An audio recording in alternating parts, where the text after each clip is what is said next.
L'arbitre roumain Vlad Iordacescu se souviendra longtemps de sa sortie de terrain du petit Ezel. Les Espagnols aussi, leur défaite face au Diable Noir leur coûte une qualification pour la prochaine Coupe du Monde, alors que le peuple ibérique attend ça depuis 20 ans, au profit de quelle équipe? La Roumanie. Il y a un responsable roumain à Rugby Europe, on joue la place contre la Roumanie, et bizarrement on a un arbitre roumain qui est totalement... vous pouvez demander aux Belges, il a été absolument, mais il est incompétent à ce niveau-là. On a un gros sentiment de vol, mais je peux vous assurer que c'est dur pour nous. Poussée par ses supporters, l'équipe espagnole rentre mieux dans la partie, mais la défense belge tient bon sans faire de faute, enfin presque.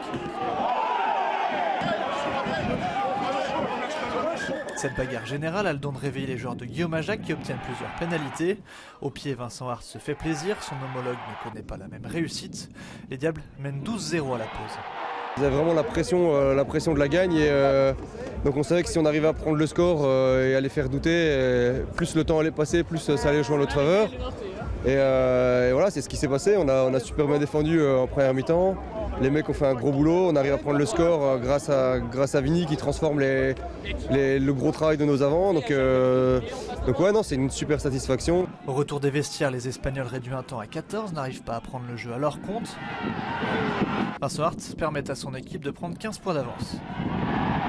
Le 15 espagnol se révolte alors grâce à la puissance de son pack, avant de revenir à seulement 5 points à 10 minutes de la fin.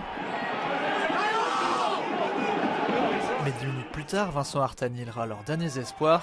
La Belgique s'impose donc 18-10 et termine avec 2 victoires à une belle 5e place. On avait à cœur devant notre public de renverser une équipe qui postulait, qui était à 2 doigts de la Coupe du Monde. Donc c'est chose faite cet après-midi avec un groupe qui est génial et qui le mérite bien parce que ça a bien bossé pendant cette semaine.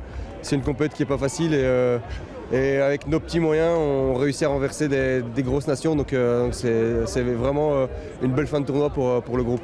Pour l'Espagne, tout n'est pas encore perdu pour participer à la Coupe du Monde. Les Léonaises devront battre les Samoa en aller-retour.